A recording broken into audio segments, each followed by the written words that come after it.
we're sticking with weather. An EF-1 tornado had winds of 95 miles per hour hit the town of Basile, Louisiana, causing some major damage. Our very own Jake Lambright is on the scene surveying the damage. Jake, what can you tell us about this tornado?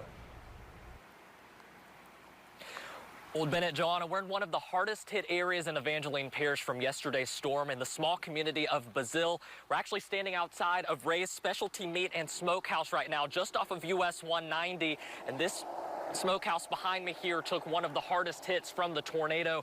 You'll see the front end is pushed in, the roof, and even the walls collapsed here on the right side of the building. The only thing left standing on the right side of the building is the freezer because it was reinforced by those steel walls that surround it.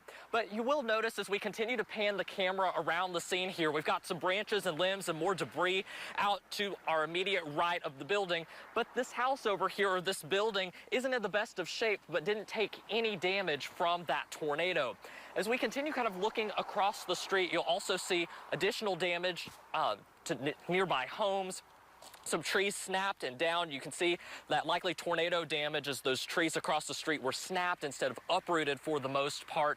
That being said, though, the Weather Service issued their preliminary report yesterday that an EF-1 tornado touched down here with winds of 95 miles per hour. But I do expect that track and maybe intensity to change just a little bit as the Weather Service office is expected to be out in this area this afternoon surveying that damage and publishing the final report.